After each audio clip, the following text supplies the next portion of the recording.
Hello, everybody. This is Frank with Iron Age News on the South Florida Conservative News Channel. It is Thursday, July 9th, 2 o'clock, and we are going to talk about the famous Strait of Hormuz and what's going on and why you should remain calm and tranquil about it. So, we're going to call this the state of the strait. Every once in a while, we're going to do this when the media tries to whip up a frenzy of anti-Trump administration rhetoric around the strait. And as you know, there was an attack against a couple of Qatari tankers over the weekend, which resulted in the United States going in and running another series of bombing raids against Iran. And also, if you have not heard, and I will mention it again, President Trump has called off the majority of the things in the memorandum of understanding, including the ability for Iran to sell oil. It's very important, and the media doesn't bring it up much because everybody wants to tell you how stupid the Americans are because we're letting Iran make all this money. Well, that's stopped. Okay. So, as we said, over the past couple of days, the headlines have been dominated by Iranian attacks on commercial shipping. It was a liquefied natural gas tanker. Qatar is very big on that. And the subsequent U.S. retaliatory airstrikes. And if you relied solely on the news coverage, as I said, you might conclude that the region was on the verge of a complete breakdown. The markets, however, and this is something I have not stressed enough in the past, I guess, you've got to look at the financial markets when you're involved in something like this where we're dealing with resources. The financial markets are going to appear to tell you a different story than the media. I know that's surprising that that would happen. So let's begin with oil. Black gold, Texas tea, right? At the height of the original Hormuz crisis, which was earlier this year, the price of Brent crude approached $100 a barrel. War risk insurance became difficult to obtain. In fact, I'll say it again, Lloyd's of London canceled insurances on people who were already in the Gulf, which forced them to be trapped there and easy prey for Iranian missiles. But that could be me. What can I say?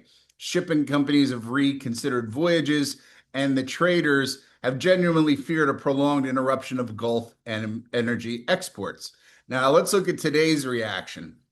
This is after all the stuff's gone on over the weekend and the last few days.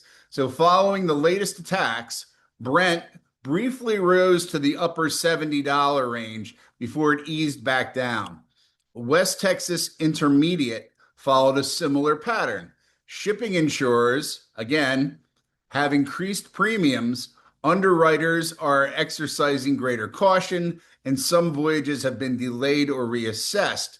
You also have to realize the United States is still offering insurance for those who wish to ship their products through the Gulf. I think there's $40 billion available to cover the insurances. There's going to be some flap between the United States and these other insurers because the other insurers could easily get out of business if this were to continue. But there has been no wholesale collapse in commercial confidence. That distinction is important. The market is asking a very different set of questions than the headlines.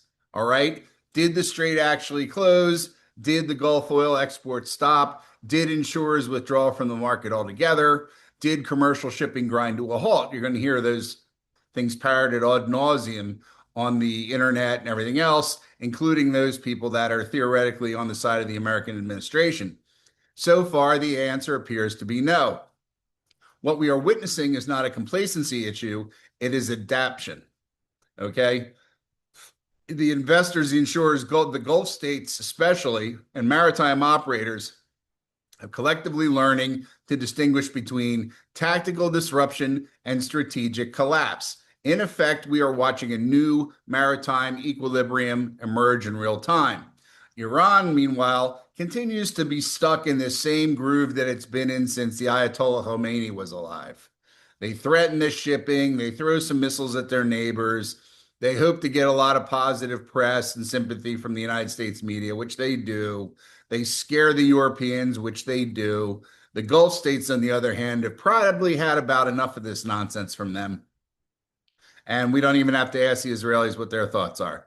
So they want to demonstrate that the remains vulnerable and they want to raise uncertainty. Okay. That approach can certainly impose some costs. Okay. As it did at the beginning, because everybody was doing their own thing. But the evidence suggests that regional governments in the commercial shipping and financial markets are becoming increasingly adept at absorbing those shocks without assuming that every incident marks the beginning of a wider regional war. We say this all the time. There is not going to be any more guys kicking in. You will hear about Yemen doing this and Yemen doing that, and Somalia doing this and Somalia doing that. Do they really want all the smoke? No, they still, as cavemen, think that the same shit's going to work that worked 20 years ago. You've got a new sheriff in town. Okay. The most revealing observation on this one, I guess we could say, because we looked through a few of them, the headlines that described the explosion, right? The markets price the system. So the headlines are, oh my God, the Iranians are all over the place with these weapons. In the meantime, you got a $5 to $8 jump in the barrel of oil, which eased back down. So some people just played in the market a little bit. It's going to happen, but we did not go to any $100. Okay. And right now the system appears strained. It's more expensive to operate and it's unquestionably dangerous, but it's still functioning. The United States, in my opinion, should have gone to a protected corridor strategy 2, 3, 4 months ago, which would have meant they ran convoys in and out. But somebody on their department thinks they have to make it look like you can go out any time of the day or night to jog in Central Park. It's just not true. Why do that when you can just be safe, right? You send convoys through with naval shipping. You continue to do that. And in the meantime, Iran makes no money, which as of now, Iran should be making no money. They have had tankers out to sea, right? They were in a rush. So what you have to also say to yourself is going to be this question is they were in a rush to get the oil out because they were using oil tankers as storage capacity in Iran because they had nowhere else to put it. Those tankers already gone off, right? Everybody's out to sea. A couple have come back to load.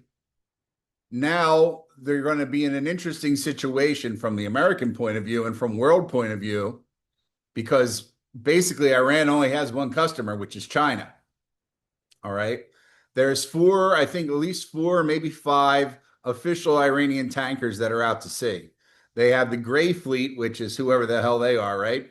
But in the meantime, if the United States is saying there's no more oil money coming in, they can do some quasi blockading stuff. And if they catch these tankers out at sea or they catch them before they get into the Strait, it's a bad day for the Iranians because it's like taking away a tank farm from them. Now they really will have no storage capacity. They pushed a bunch of ships in there to fill up capacity as it was, but without those other four, let's say 10 ships, they're going to be hurting for certain again. And they also know that we don't trust them one bit, not that we ever did. And there's a lot that's going on there that's going to be interesting. Okay. If you want to follow it or not, you should, because very soon the Democrats are going to make some big thing out of it that we are exceeding our war abilities there. None of them seem to remember, doesn't matter Democrat or Republican, because both of them were involved, the global war on terror, 2 countries, 1,000 years, $1 trillion. But this little event that we're on, it's like, my God, God forbid, right? You get rid of Iran as it stands, everybody in that area flourishes. Every other country there is flourishing. People say that's crazy talk. That's fantasy. They are doing the best they can, knowing that any minute some terrorist idiot who's either sponsored by the Muslim Brotherhood or by Iran can show up and blow themselves up in the middle of their luxury airport, right? So that's what this is about. This is like more than a story about oil. This is a story where you're watching an economy, you're watching a whole, what would we say? You're watching an entire financial market adapting within 5, 6 months. That's how quick this is moving. You're changing the whole way things are done. Saudi Arabia is changing the way it's done things for decades. And increasing these pipelines and things, there is supposedly digging across the little horn there in Oman, where that puts them out of range of the Iranians. And they've known this since we had a thing called the tanker war back in like the late 70s. They've known this was going to come back and get them. So don't make anybody tell you it's the Americans' fault. It is the Americans' fault that we didn't go in and stomp them out way back when, but we didn't have as many friends or allies, whatever you want to call them, in the Gulf states as we do now. So that's about it for now. As more things occur, we will do more of these. But I want you to recall, as we said, these baseline issues. If there is something going on over there and the news is whipping it up, go look at the stock market for the day or go on to your Chat GPT or your whatever the other ones are called and say, what were there any shocks in the oil markets today or in the stock market today relating to dot, dot, dot, whatever has occurred? And you'll probably hear there's a little one, but it's easing. There's always going to be an initial one because the computer's involved. All right. So this is the kind of world that's adapting. If anyone tells you Iran is winning, this shows you they are losing more and more every day. It's easy to say, let's go in there and kill them all until you actually got to pull that knife out and start cutting throats. As they say, we're not all a bunch of daisies. However, if you can do it this way and save about 200,000, 300,000 lives, is it better to do it this way? I would think yes, but that's why I'm talking to you through a computer. So that's about all. Otherwise, have a great day. It's 100 degrees here and it's killing everybody. Talk to you later on.